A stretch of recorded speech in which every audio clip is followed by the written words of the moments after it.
sering menimbulkan pertanyaan kecil tentunya bagi kita semua, bahwa membaca dan memaknai bacaan kitab suci terkadang susah-susah gampang, atau ada yang mengatakan gampang-gampang susah.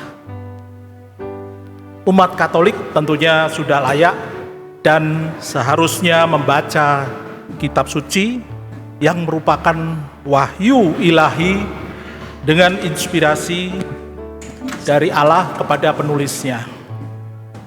Nah, ternyata sekurang-kurangnya ada 5 alasan utama untuk mengetahui membaca kitab suci itu adalah penting.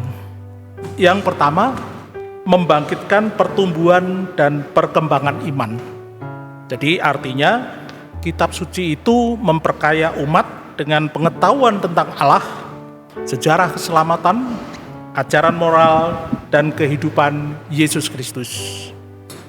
Kemudian kitab suci mempunyai potensi memperdalam pengenalan tentang iman Katolik, memperkuat keintiman atau relasi dengan Allah, dengan diri sendiri, serta dengan makhluk ciptaan lainnya.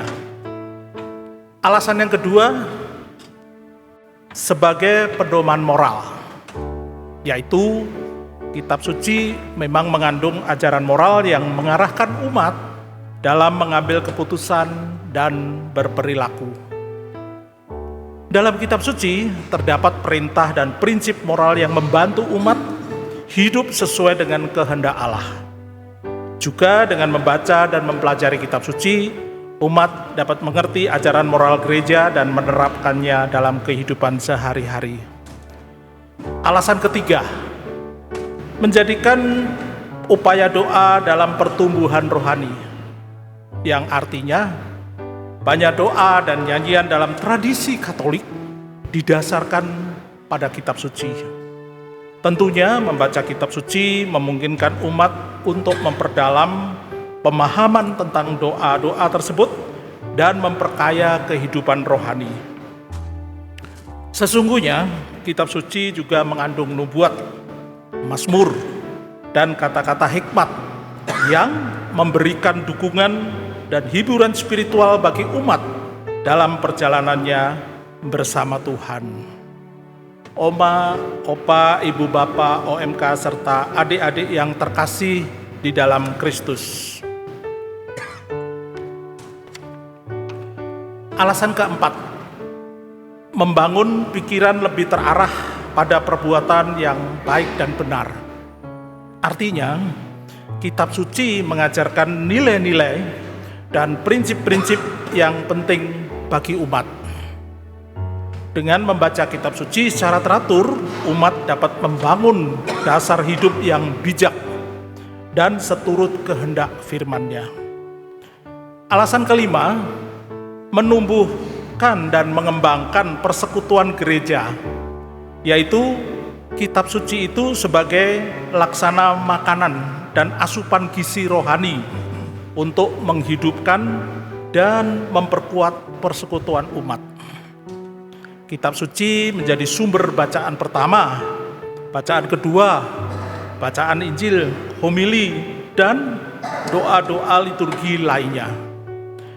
Dengan membaca kitab suci, umat dapat memperdalam pemahaman tentang iman bersama dengan komunitas. Oma, Opa, Ibu Bapak, OMK, dan adik-adik yang terkasih dalam Kristus, jadi membaca kitab suci bagi umat Katolik adalah cara untuk mengenal Allah lebih dalam, memahami kehendak-Nya dan mengambil teladan dan kehidupan Kristus. Sekarang kita sudah bisa menjawab bahwa membaca kitab suci adalah gampang-gampang saja, bukan susah-susah saja, seperti metode yang lazim, yaitu sersan, serius santai. Sangat tepat ucapan Santo Hieronymus berkata, tidak mengenal kitab suci berarti tidak mengenal akan Kristus. Mari kita terus berupaya tanpa kenal lelah, setia, ulet, dan tekun senantiasa membaca dan akrab dengan kitab suci. Selamat mengikuti misa Ekaristi. Tuhan memberkati. Amin.